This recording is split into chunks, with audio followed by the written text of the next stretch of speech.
उपलक्षण वृत्ति से जो है प्रतिवचन को कहती हुई जो श्रुति है वह निर्विशेषत्व मन्यते, उस आत्मा को निर्विशेष जो है मानती है। इसको श्रुति अक्षर के अनुसार जो है प्रतीत होता है। कैसे प्रतीत होता है ये बताते हैं। उपलक्षण वृत्ति से जो है प्रतिवचन को कहती हुई जो श्रुति है वह निर्विशेषत्व मन्यते, उस आत्मा को निर्विशेष जो है मानती है। इसको श्रुति अक्षर के अनुसार जो है प्रतीत होता है। कैसे प्रतीत होता है ये बताते हैं।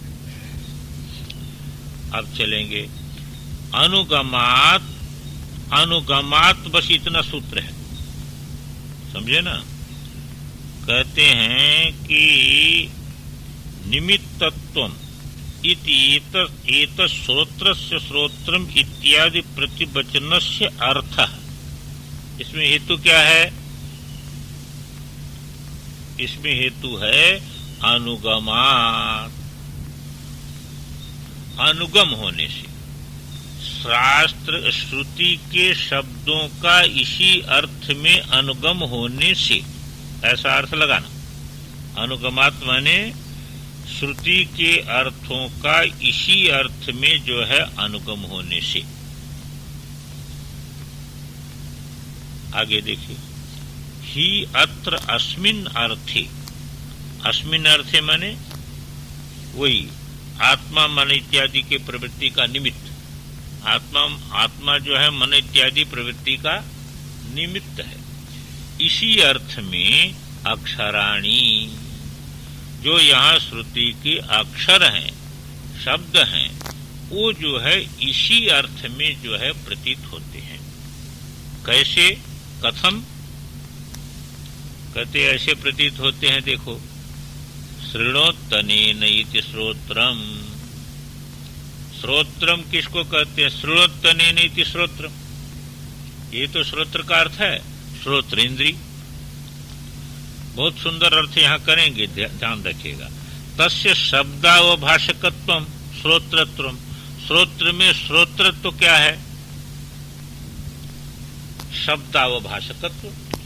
और श्रोत्र और क्या करेगा? शब्द को प्रकाशित करता है। तो शब्दावभाषकत्व जो है यही है श्रोत्रत्व। उसमें श्रोत्र में शब्दोपलब्धि रूपतया अवभाषकत्वम न स्वतः, पर उसमें जो शब्द की उपलब्धा के रूप में जो अवभाषकत्व प्रतीत हो रहा है वह श्रोत्र का अपना नहीं है। जो हम कहते हैं ना, शब्द को श्रोत्र प्रकाशित करता है, तो श्रोत्र प्रकाशित करता है तो उसमें श्रोत्र में जो उपलब्धित्व हो रहा है वो उपलब्धित्व जो है वह श्रोत्र का नहीं हो सकता है, क्योंकि श्रोत्र करण है। श्रोत्र जो है वह करण है, उसमें स्वतः उपलब्धित्व नहीं बन सकता है। उसमें स्वतः उपलब्धित्व नहीं बन सकता है। ये बड़ा सूक्ष्म अर्थ ले रहे हैं आप। तो शब्दोपलब्धि रूपतया अवभाषकत्व न स्वतः। ये देखिए, शब्दावभाषकत्व तो श्रोत्रत्व है। श्रोत्रत्व क्या है? शब्दावभाषकत्व। लेकिन शब्दोपलब्धि रूपतया अवभाषकत्व न स्वतः। मैं शब्द का उपलब्धा हूं।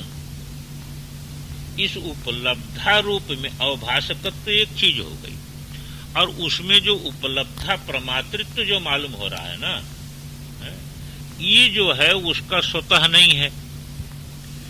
श्रोत्रस्य अचित रूपत्वा, क्योंकि श्रोत्र जो है चेतन नहीं है। चेतन के बिना उसमें जो है उपलब्धित्व नहीं हो सकता। उपलब्धित्व जो है ना, माने वो ज्ञान, ज्ञातापन। ज्ञातापन श्रोत्र का नहीं हो सकता है। श्रोत्र अवभाषक तो जरूर है, पर उसमें शब्द विषयक ज्ञातृत्व नहीं है। ये श्रोत्र का नहीं होगा। तो उपलब्धित्व जो है वह श्रोत्र का नहीं है। ये अंतर कर दिया। अब इसी को मिलाएंगे, देखिए वो उपलब्धित्व जहां से हो रहा है, उपलब्धित्व जहां से मिल रहा है वह श्रोत्र से श्रोत्र, क्योंकि उपलब्धा इसलिए नहीं हो सकता है श्रोत्र क्योंकि चेतन नहीं है, जड़ है। जैसे दीपक है, दीपक प्रकाश कर सकता है, अवभाषकत्व तो है पर उपलब्धित्व नहीं है उसमें। दीपक जो है करण है, तो दीपक प्रकाश तो करेगा, तो अवभाषकत्व तो दीपक में है पर उपलब्धित्व नहीं है उसमें, वह रूप का उपलब्धा नहीं बनेगा, वह अवभास करेगा। इसी प्रकार श्रोत्र में शब्द का जो है अवभाषकत्व है पर उसमें उपलब्धित्व जो है वह श्रोत्र में नहीं हो सकता है, श्रोत्र में नहीं हो सकता है। वह जो है वह होगा, जो है वह श्रोत्र में जो प्रतीत हो रहा है वह दूसरे का उपलब्धित्व है। क्यों? क्योंकि श्रोत्र जो है वो अचेतन है, तो वो चेतन जिसके कारण श्रोत्र में उपलब्धित्व हो रहा है वह चेतन श्रोत्र से श्रोत्र, वह श्रोत्र का श्रोत्र है। ये अर्थ जो है वहां से इसमें जो अर्थ लगाया ना, ये बहुत बारीक जो अर्थ लगाया, अच्छा अर्थ। वहां भी ये बात कही थी कि भाई श्रोत्र में शब्द ग्रहण करने की शक्ति जहां से मिल रही है वह श्रोत्र का श्रोत्र है। पदभाष्य में ये अर्थ किया था कि जो है श्रोत्र शब्द को प्रकाशित करता है, शब्द के प्रकाशन की सामर्थ्य जहां से प्राप्त हो रही है वह आत्मा है, श्रोत्र से श्रोत्र। यहां पर एक बारीकता ये की कि श्रोत्र में श्रोत्र प्रकाशक है शब्द का, पर उपलब्धा जो है वह शब्द का नहीं हो सकता है। जो उसमें उपलब्धित्व है यह चेतन का है, इसलिए उसको कह दिया श्रोत्र से श्रोत्र। यही सभी करणों में इस ढंग का लगा दें। थोड़ा आनंदगिरी है, उसको हम देख लें तब आगे चलें। तो अस्मिन् अर्थे अक्षराणि कथम शृणोति अनेनेति श्रोत्रम तस्य शब्दावभाषकत्वं श्रोत्रत्वं शब्दोपलब्धि रूपतया अवभाषकत्वं न स्वतः श्रोत्रस्य अचिद रूपत्वात् आत्मनश्चिद रूपत्वात्। आत्मा चिद रूप है, इसलिए आत्मा जो है वह उपलब्धित्व जो है वह आत्मा के कारण है, उसमें स्वतः नहीं है। अब आनंदगिरी को देखें। निर्विशेषत्व वाचक पदाभावात् कथम निर्विशेषे अक्षरानुगम इत्या। आनंदगिरी प्रश्न उठाते हैं कि भाई देखो, निर्विशेषत्व वाचक तो कोई यहाँ पद है नहीं, यहाँ पद क्या है? श्रोत्र से श्रोत्र। तो निर्विशेषत्व वाचक तो कोई पद नहीं है, तो आप श्रोत्र से श्रोत्रम का अर्थ निर्विशेष में कैसे करेंगे? क्योंकि आप कह रहे हैं उसी में अक्षरों का अनुगम है। किसमें अक्षरों का अनुगम है? निर्विशेषत्व में। आत्मा के निर्विशेषत्व कथन में अक्षरों का अनुगम है, पर यहाँ पर जो अक्षर हैं वह निर्विशेष कथन करने वाले कोई अक्षर नहीं है। श्रोत्र से श्रोत्रम ऐसा है, तो कैसे है? तब कह दिया कथम, तो कहा श्रोणोति अनेन। अब देखें, निर्विशेषस्य वाचक शक्त्या वाक्यार्थत्व अभावे भी उपलक्षण वृत्तिया भविष्यति।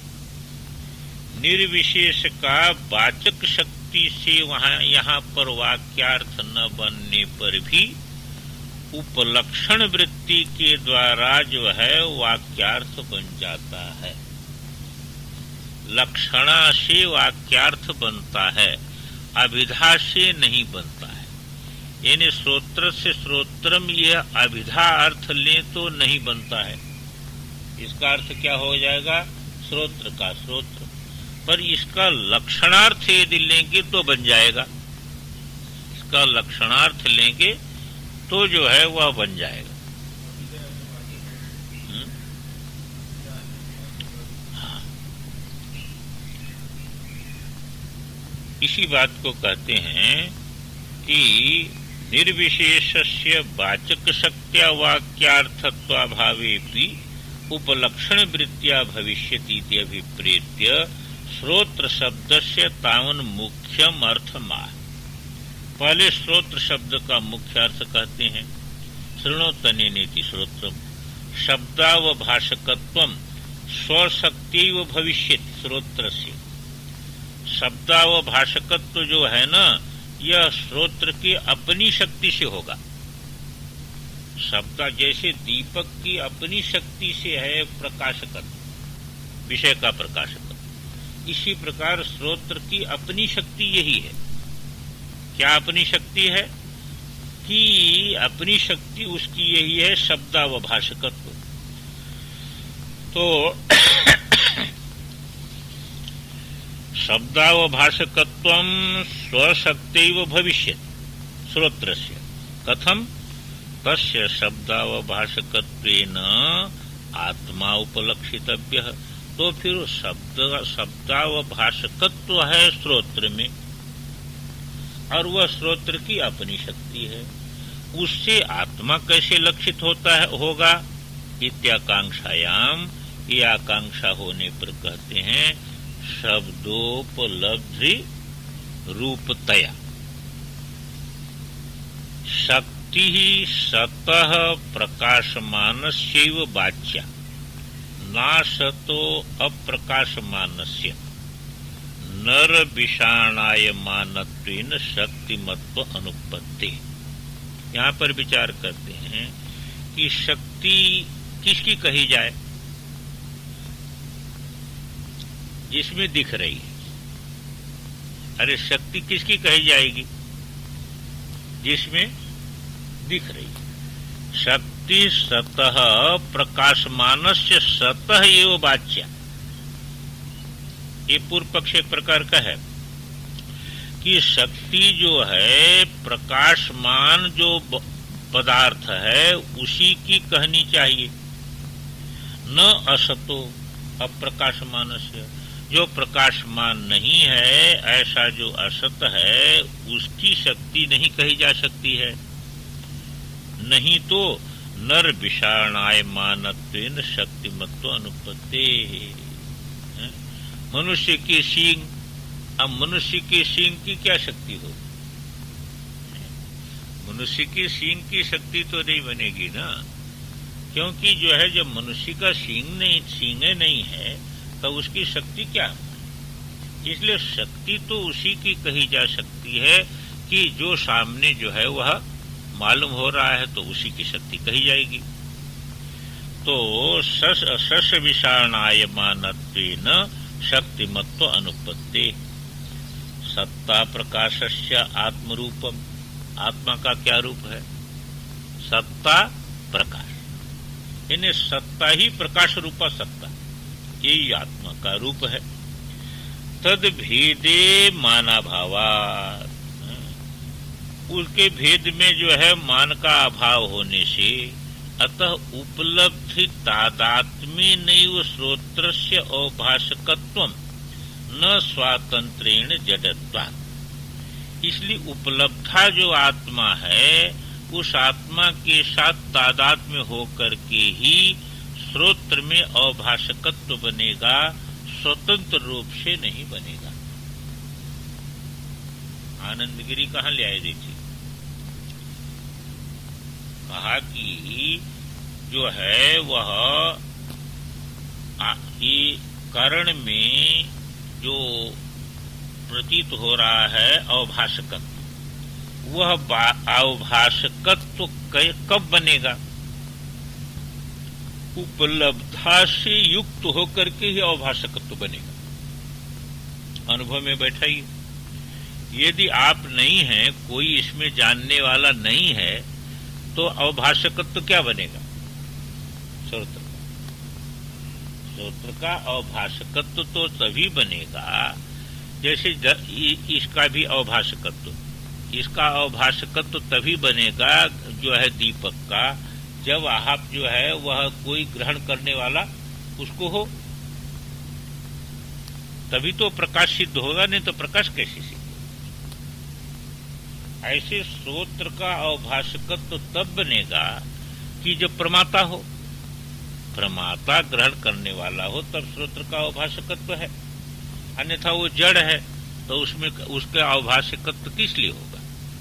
इसी बात को कहते हैं कि उपलब्धि तादात्म्य नैव श्रोत्र से अवभाषकत्व न स्वातंत्रेण जड़त्वात् जड़स्य च सत्ताहीनत्वात्, और जड़ माने सत्ता रहित, सुक्ति रूप्यस्यैव, वो तो सुक्ति रूपी के समान है। तो इसलिए उसके साथ तादात्म्य करके तभी उसका अवभाषकत्व बनेगा। श्रोत्रस्य अवभाषकत्वम् उपलब्धितादात्म्येन, श्रोत्र में जो अवभाषकत्व है वह उपलब्धा के साथ तादात्म्य होने से ही है। इति यद उपलब्धोपलक्ष्यते, उस अवभाष श्रोत्र के अवभाषकत्व के साथ जो उपलब्धा लक्षित होता है, तर्हि उपलब्धु अपि अवभाषकत्वम अन्याधीनम। अब यदि कहो कि जैसे देख, एक प्रश्न दूसरा उठाते हैं, कहते हैं आप कह रहे हैं श्रोत्र का अवभाषकत्व उपलब्धा के कारण है। अब उपलब्धा यदि लक्षित होता है, उपलब्धा को आप उससे लक्षित करते हैं, तो उपलब्धा का जो अवभाषकत्व है वो भी अन्य के अधीन होना चाहिए। उपलब्धा का जो अवभाषकत्व है वो भी अन्य के अधीन होना चाहिए। इति अनवस्था प्राप्त होती, ये तो अपन अनवस्था हो जाएगी। इति आशंका, ये आशंका करके कहते हैं कि आत्मनश्च चिद्रूपत्व, आत्मा स्वयं चिद रूप है, इसलिए आत्मा चिद रूप है, जड़ रूप नहीं है। जड़ में जो अवभाषकत्व होगा वह चेतन से युक्त होकर के होगा। जड़ में अवभाषकत्व होगा चेतन से युक्त होकर के होगा, पर जो स्वयं चेतन है उसके लिए दूसरे चेतन की मानने की आवश्यकता नहीं। तो आत्मनश्य,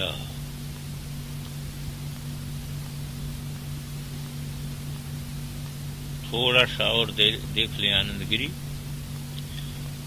स्वप्रकाशत्वाद उपलब्धु सत्ता प्रतीत्यो अनन्यायत्वात् न अनवस्था। उपलब्धा जिसलिए स्वप्रकाश है, और सत्ता और प्रतीति जो है ना वह उसी में है। किसमें? उपलब्धा में ही है, सत्ता प्रतीति रूप है, इसलिए अनवस्था दोष यहाँ पर नहीं लगेगा। अब प्रश्न है कि भवतु एवं अनवस्था भाव। अच्छा भाई, इस प्रकार अनवस्था दोष नहीं होगा, तथापि कथम श्रोत्र से श्रोत्रम इति आत्मा श्रोत्रम इति आत्मा उच्यते। आत्मा को श्रोत्र से श्रोत्रम कैसे कह दिया? इत्याशंका, यह आशंका करके आगे की बात कहते हैं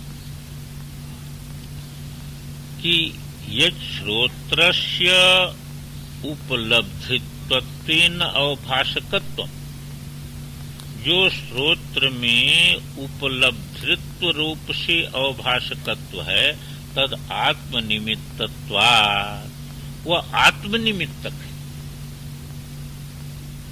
वह आत्मनिमित्तक है।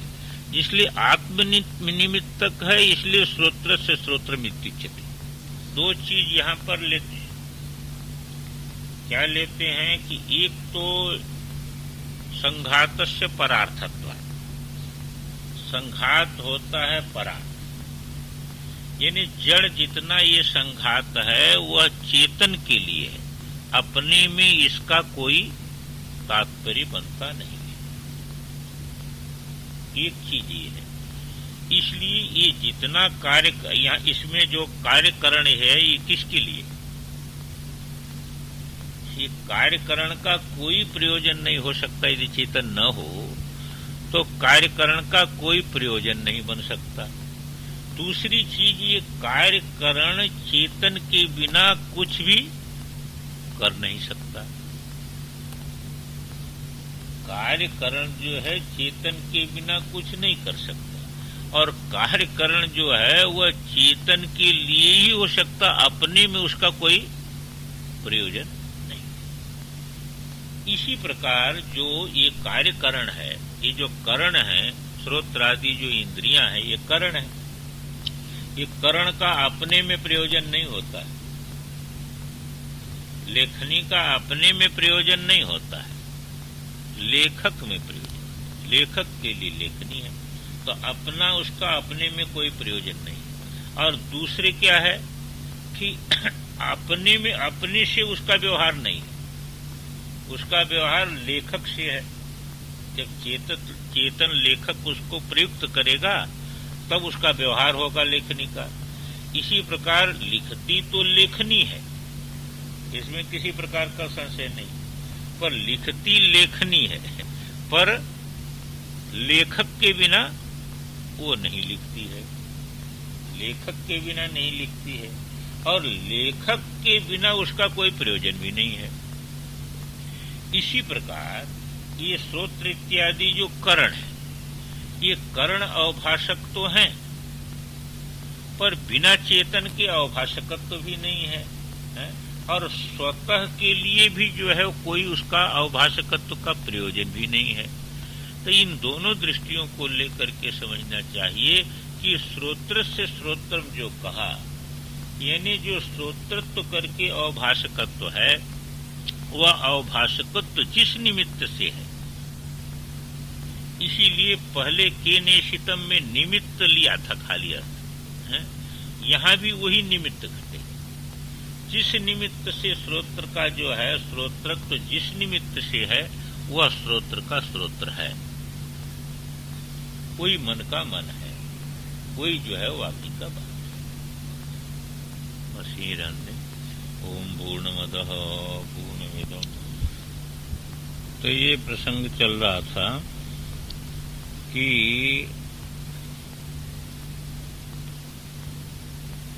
यहाँ पर ये बताया था कि अनुगमात एक हेतु दिया था, है? कि मन आदि प्रवृत्तो निमित्तत्वम इति एतत् श्रोत्रस्य श्रोत्रम इत्यादि प्रतिवचनस्य अर्थ। इसमें हेतु दिया था अनुगमात।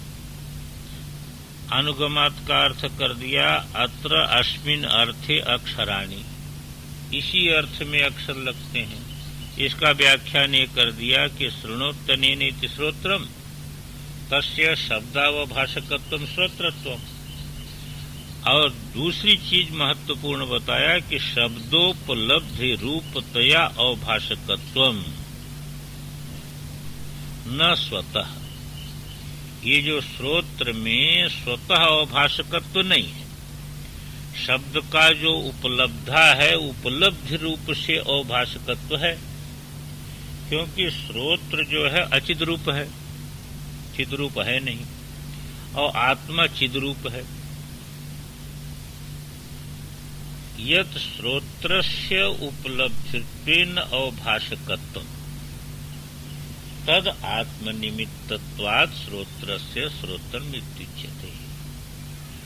जो श्रोत्र का उपलब्धा के रूप से अवभाषकत्व है, वह आत्मनिमित्तक है, वह श्रोत्र निमित्तक नहीं है, क्योंकि श्रोत्र है करण, तब करण होने से आत्मनिमित्तक है। श्रोत्रस्य श्रोत्रम् इत्युच्यते। जैसे एक उदाहरण देते हैं, यथा क्षत्रस्य क्षत्रम यथा वा उदकस्य औष्ण्यम अग्नि निमित्तम। जैसे क्षत्रस्य क्षत्रम धर्मम असि सृजत स भगवान। तो यहाँ पर जो है क्या कह दिया कि क्षत्र का क्षत्र, यानी क्षत्रिय जाति जो है ना, क्षत्रिय जाति नियामक जो कर्म है, उसी को कह दिया क्षत्र का क्षत्र। क्षत्रिय एक जाति है, तो एक कर्म को लेकर के क्षत्रिय जाति है, और क्षत्रिय जाति का जो नियामक कर्म है उसको कह दिया क्षत्रिय का क्षत्रिय, उसी का नाम है धर्म। तो धर्म को जैसे कह दिया क्षत्रस्य क्षत्रम, मतलब क्या है कि क्षत्रिय सब पर शासन करने वाला है, पर उस पर शासन करने वाला कौन है? धर्म है। तो ऐसे श्रोत्र जो है प्रकाशक है, शब्द आदि प्रकाशक हो गया, और वह प्रकाशक जो है वह प्रकाशक पर जो है वह किसको लेकर के है? उसका नाम है श्रोत्र से, आत्मनिमित्तक है। तो आत्मनिमित्तक, तो क्षत्रिय पर शासन करने का निमित्त जो है वो धर्म हो गया, इसलिए उसको क्षत्रिय का क्षत्रिय कह दिया। ठीक इसी प्रकार कह दिया श्रोत्रस्य श्रोत्र। अथवा एक दूसरा उदाहरण देते हैं कि जैसे देखिए अग्नि पर आप चढ़ा देते हैं जल, तो जल जो है वह गर्म हो जाता है, और गर्म जल आपके पैर पर पड़ गया तो आप जल जाते हैं। तो किससे जले आप? जल से जले। पर जल में जो है वो किस निमित्त से है? अग्नि निमित्तक। जल में जो जलाने की योग्यता है वह अग्नि निमित्तक है, जल नहीं जला सकता है, तो अग्नि निमित्तक। इसी को देखिए बृहदारण्यक में जो है, जो अभी प्रसंग चल रहा था ना, दृष्टि का दृष्टि, वो जल में जो जलाना हुआ वह क्या हो गया? ये नित्य नहीं है, यह क्या है? अनित्य है। और अग्नि में वह दाहकत्व है, नित्य। अग्नि में दाहकत्व नित्य है, और अग्नि के द्वारा जो जल में जो है वह प्राप्त हुआ, उस जल में दाहकत्व अनित्य है। तो यहाँ पर ये बात बताते हैं, ये दृष्टि देते हैं कि ये जो है वह जो जल में जो जलाने की शक्ति जो जल में हुई, तो जल में जलाने की शक्ति हुई तो कैसे हुई? तो अग्नि से हुई। तो अग्नि निमित्तक दाह है जल का। इसी प्रकार श्रोत्र में जो श्रोत्रत्व है वह किस निमित्तक है? आत्मनिमित्तक है। इसलिए आत्मनिमित्तक है, इसलिए आत्मा हो गया श्रोत्र से श्रोत्र। तो एक यथा छत्रस्य छत्रम यथा वा उदकस्य औष्ण्यम अग्नि निमित्तम इति दग्धुः अपि उदकस्य दग्धा अग्नि उच्यते। दग्धुः अपि उदकस्य, जलाने वाला जो जल है उसको जलाने वाला कौन हो गया? अग्नि। जलाने वाला, आपको जलाने वाला कौन हुआ? जल है? पर वह जो है उसमें जलाना पर किस निमित्तक है? अग्नि निमित्तक है। तो उसको भी जलाने वाला हो गया जो है अग्नि। थोड़ा सा जो है हम लोग आनंदगिरी देखें। यथा छत्र से छत्र जाति नियामकम कर्म छत्रम इत्युच्यते यथा तथा। जैसे छत्र जात नियामक जो कर्म है धर्म, उसको जो है छत्र यहाँ पर कहा गया, जैसे कहा जाता है इसी प्रकार यहाँ श्रोत्र से श्रोत्रम कह दिया, क्योंकि आत्मा जो है श्रोत्र के श्रोत्रत्व का नियामक है।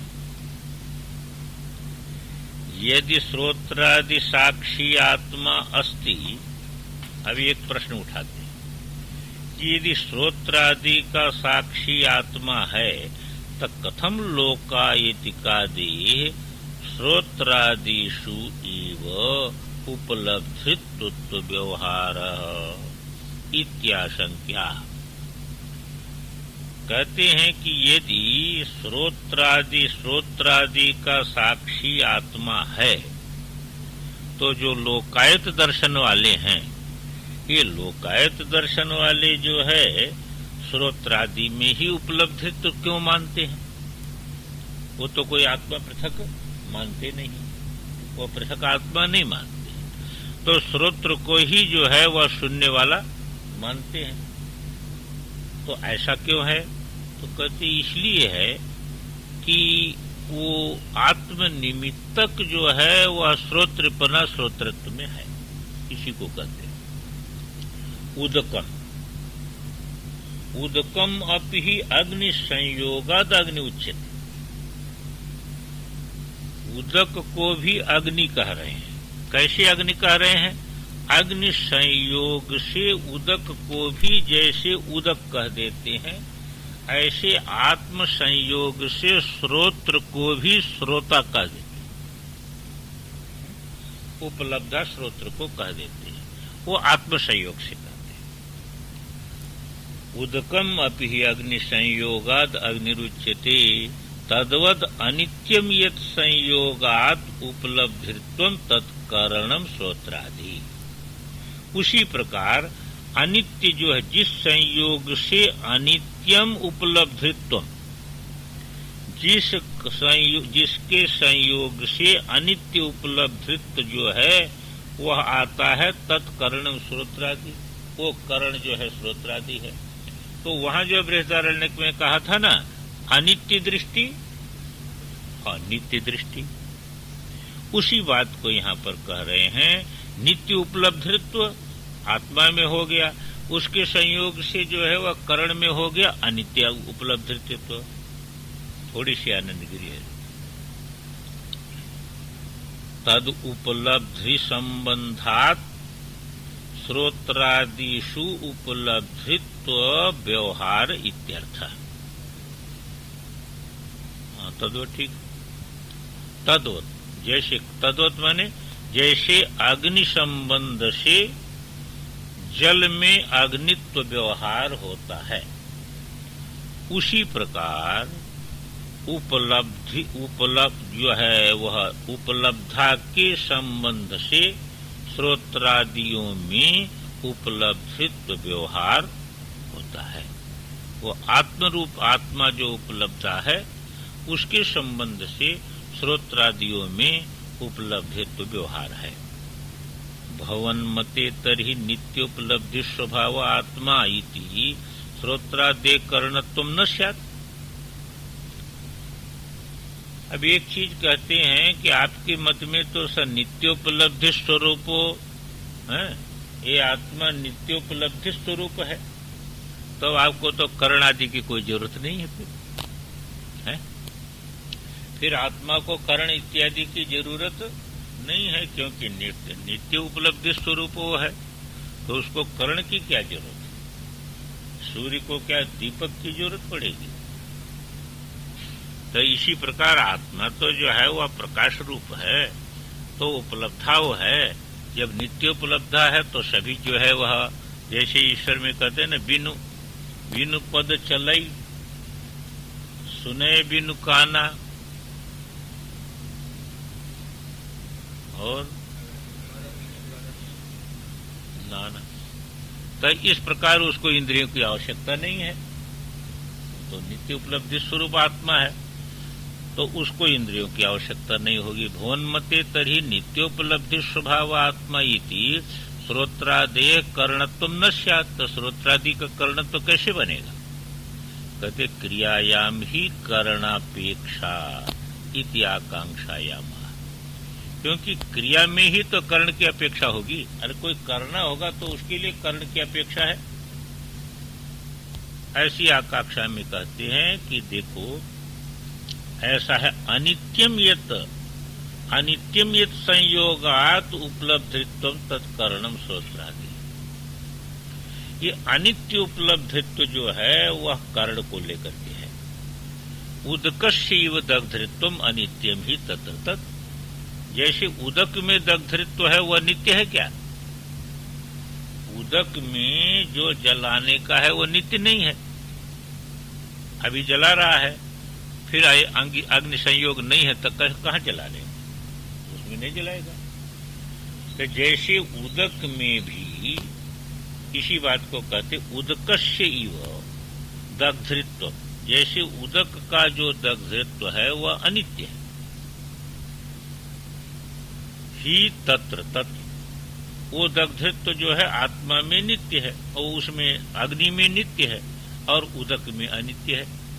इसी प्रकार जो है कर्ण श्रोत्रादि में जो है अनित्य उपलब्धित्व है और आत्मा में नित्य उपलब्धित्व है। थोड़ा से भाष्य देखें। प्रमातु यत् संबंधात् अनित्यम उपलब्धित्वं भवति बुद्धि परिणामैः तत्श्रोत्रादिकरणम बुद्धिवृत्ति अपेक्षया भवति। कहते प्रमाता को यत् संबंधात्, जिसके संबंध से अनित्य उपलब्धित्व, प्रमाता में जिसके संबंध से अनित्य उपलब्धित्व की प्रतीति होती है बुद्धि परिणाम के द्वारा, तत् श्रोत्रादिकरणम, वो जो श्रोत्रादिकरण जो है बुद्धिय वृत्ति अपेक्षया भवति, बुद्धि वृत्ति की अपेक्षा से वह कर्ण बन जाता है। कहने का तया है कि उपलब्धा तो आत्मा ही होगा, इसको जरा ध्यान में रखिएगा। उपलब्धा सर्वत्र आत्मा होगा, पर जिसके संबंध से आत्मा में अनित्य उपलब्धित्व तो मालूम हो रहा है वह है करण, है ना? तो आत्मा में ही अनित्य उपलब्धित्व मालूम हो रहा है, पर वह जो है संबंध से हो गया। जैसे आत्मा में ही परिच्छिन्नत्व मालूम हो रहा है, पर कैसे मालूम हो रहा है? शरीर आदि उपाधि को लेकर के मालूम हो रहा है, परिच्छिन्नता नहीं है, पर इसके कारण मालूम हो रहा है। ऐसे अनित्य उपलब्धित्व तो किसको लेकर के है? कर्ण को लेकर के है। इसी बात को कहे आनंद गिरी, प्रमातुर यत् संबंधात अनित्यम उपलब्धित्व भवति, प्रमाता को जिसके संबंध से अनित्य उपलब्धित्व होता है बुद्धि परिणामैः तच्छ्रोत्रादिकरणम, वही है श्रोत्रादिकरण, बुद्धिवृत्ति अपेक्षा भवति, बुद्धिवृत्ति की अपेक्षा से वह हो गया। श्रोत्रादि संगते प्रमातरी अनित्योपलब्धित्व संभवेपि तव असंगस्य साक्षिणः कथम उपलब्धित्व व्यपदेश इत्याशंका। अब एक आशंका करते हैं कि बात ठीक है, तो श्रोत्रादि के संगति से प्रमाता में अनित्य उपलब्धित्व बन सकता है,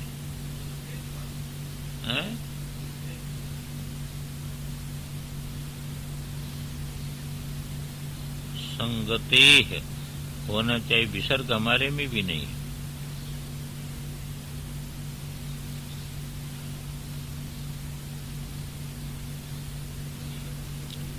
सप्तमी तो है ही है, प्रमातरी का विशेषण है, प्रमातरी का विशेषण है कि श्रोत्रादि संगति प्रमातरी सप्तमी है, और जो है वह प्रमातरी का विशेषण है। संगत शब्द बना लिया, उससे सप्तमी कर दिया तो संगति हो जाएगी। तो जो है श्रोत्रादि संबंधित जो प्रमाता है उसमें अनित्योपलब्धित्व संभवेपि, अनित्योपलब्धित्व मान भी लिया जाए, लेकिन तव असंगस्य साक्षिण कथम उपलब्धित्व, तुम्हारा साक्षी तो असंग है ना, उसका तो किसी के साथ संग बनता ही नहीं। तुम्हारा साक्षी तो असंग है, उसका किसी के साथ संग बनता नहीं। जब किसी के साथ उसका संग ही नहीं बनता है तो उसमें कथम उपलब्धित्व व्यपदेश, उसमें उपलब्धापना कैसे कहा जाएगा? क्योंकि साक्षी का तो किसी के साथ संबंध नहीं है, और संबंध नहीं बनेगा तो उपलब्धा कैसे बनेगा? तब उसके बाद कहते हैं इस यत्र तु, भाष्य में जाइए, यत्र तु नित्यम उपलब्धित्व, अग्नौ इव औष्ण्यम स नित्योपलब्धि स्वरूपत्वात् दग्धा इव उपलब्धोच्यते। कहते जहां पर नित्य उपलब्धित्व है आत्मा, कैसे कि अग्नौ इव उष्णम, जैसे अग्नि में उष्णता नित्य है, जल में उष्णता अनित्य हो गई और अग्नि में उष्णता नित्य है। तो अग्नि में जैसे उष्णता नित्य है, ऐसे उपलब्धापना जिसमें नित्य है, स नित्योपलब्धि स्वरूपत्वात्, वह नित्य उपलब्धि स्वरूप होने के कारण दग्धा इव उपलब्धा, जैसे अग्नि को दग्धा कहते हैं, वह नित्य दग्ध माने जो है नित्य जो है वह उसी रूप में है ना, है नित्य उष्ण और उष्णत्व है, पर उसको अग्नि को जैसे दग्धा कहते हैं, इसी प्रकार ये साक्षी आत्मा को उपलब्धा कहते हैं। उपलब्धा व्यवहार तो ऐसे होता है, वस्तुतः उसमें उपलब्धित्व व्यवहार नहीं बन सकता है, पर उपलब्धा व्यवहार इसी प्रकार होता है कि जैसे अग्नि में जो उष्णता है उसको लेकर के दग्धा अग्नि को कहते हैं, इसी प्रकार जो है उपलब्धि स्वरूपता को लेकर के उपलब्धा कह देते हैं इसको। उक्तम अर्थं संक्षिप्य, यहाँ तक कहा गया जो अर्थ है उसको संक्षेप करके कहते हैं, श्रोत्रादिषु श्रोत्रादि उपलब्धि अनित्या। श्रोत्रादियों में जो श्रोतृत्व आदि उपलब्धि है, यह जो है अनित्य है। और नित्याच आत्मनि, आत्मा में वह उपलब्धि नित्य है, तो नित्याच आत्मनि। अतः श्रोत्रस्य श्रोत्रमिति आदि अक्षराणाम, इसलिए जब श्रुति श्रोत्रस्य श्रोत्रम इत्यादि कहती है, इन अक्षरों का अर्थानुगमात् उपपद्यते, इनके अर्थों के अनुगम से यह चीज निर्धारित होती है कि निर्विशेषस्य उपलब्धि स्वरूपस्य आत्मनो मन आदि प्रवृत्त निमित्तत्वम। ये सार निकाल दिया। श्रोत्र से श्रोत्रम कहने से क्या प्रतीत होता है? कहते यही प्रतीत होता है कि निर्विशेष जो उपलब्धि स्वरूप आत्मा है वो मन आदि प्रवृत्ति में निमित्त है, मन आदि प्रवृत्ति में निमित्त है। मन आदि की प्रवृत्ति उसके बिना संभव नहीं है। तो ये दोनों चीजें इससे निकाल लेते हैं कि उसके बिना मन आदि की प्रवृत्ति नहीं है, संभव है, और दूसरी चीज जो है उसके बिना इसलिए भी संभव है नहीं है क्योंकि करणों की प्रवृत्ति स्वतः के लिए नहीं होती है, दूसरे के लिए होती है। तो संघात प्रवृत्ति जो है, संघात जो है उसकी प्रवृत्ति चेतन के लिए होगी। तो जिसके लिए, जिस निर्विशेष के लिए ये प्रवृत्ति है वही जो है आत्मा है। निर्विशेषस्य उपलब्धि स्वरूपस्य आत्मनः मन आदि प्रवृत्ति में निमित्त हो गया वह। इतने हुआ। थोड़ा सा आनंदगिरी देखें। श्रोत्रादिषु निमित्तेषु सत्सु श्रोत्रादि संहति प्रमातरि, यहाँ भी उसी प्रकार का प्रयोग है। श्रोतृत्वादि रूपो उपलब्धि इति उपलब्धित्वम इत्यर्थ। श्रोत्रादि निमित्त रहने पर श्रोत्रादि संहत जो प्रमाता है उस प्रमाता में श्रोतृत्वादि रूप उपलब्धि, ये जो है यही है उपलब्धित्व। मनसो मन इत्यादिषु एवं अतिदिशति, इसी प्रकार समझना चाहिए। मन आदिषु एवं यथोक्तम, मन आदि में जो है इस बात को समझ लेना चाहिए। अब एक और विशेष बात कहते हैं जो बात पदभाष्य में नहीं थी, उसको ध्यान दें। यहाँ पदभाष्य के अनुकूल नहीं है। अगला बात, वाचोह वाचम प्राणस्य प्राण इति विभक्ति द्वयम सर्वत्रैव द्रष्टव्य। पदभाष्य में क्या कहा था? पदभाष्य में कहा था कि उसका प्रथमा में विपरिणाम कर लेना है। वाचोह वाचम को वाचोह वाक ऐसा विपरिणाम कर लेना। क्यों विपरिणाम कर लेना? तो भाष्यकार भगवान ने कहा था कि स वो प्राणस्य प्राण, यहाँ स शब्द और प्राण शब्द, ये दो शब्द के अनुरोध से, क्योंकि पूर्व पक्षी का कहना था द्वितीय में ही विपरिणाम क्यों करना, तो कहा वहां दो का अनुरोध है, यहाँ वहां दो का अनुरोध है, इसलिए दो का अनुरोध स्वीकार करना चाहिए।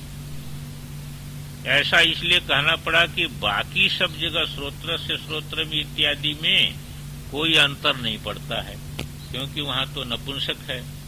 तो नपुंसक है तो प्रथमा कहो द्वितीया कहो, कोई उसमें एक ही रूप बनता है। खाली इसमें जो है वाचोह वाचम, यहाँ स्पष्ट द्वितीया विभक्ति मालूम होती है, इससे निर्धारित होता द्वितीया विभक्ति है। और सौ प्राण से प्राण, इससे प्रथमा विभक्ति मालूम होती है। अब इसी के अनुसार उनका भी अर्थ करना होगा, तो द्वितीया विभक्ति लेना कि प्रथमा विभक्ति लेना। तो भाष्यकार भगवान ने कहा कि वाचोह वाचम का प्रथमा में विपरिणाम कर लेना, क्योंकि दो का अनुरोध है। और दूसरी चीज ये कहा था भाष्यकार भगवान ने कि पूछी हुई वस्तु जो है उसका प्रथमा निर्देश में ही उत्तर दिया जाता है, इसलिए भी प्रथमा में भी परिणाम करना। यहाँ इनको ये बताना है कि नहीं, श्रुति दोनों कहती है ना, वाचोह वाचम में द्वितीया कह दिया, और जो है सौ प्राण से प्राण है यहाँ पर प्रथमा कह दिया, इसलिए सभी में प्रथमा का भी अर्थ लेना और द्वितीया का भी अर्थ, सब जगह प्रथमा भी लेना और द्वितीया भी लेना। कहते हैं क्यों प्रथमा लेना द्वितीया दोनों कैसे लेना? कहा कि जिसलिए पूछी हुई वस्तु का निर्देश प्रथमा से होता है, इसलिए प्रथमा लेना। और ज्ञेय है,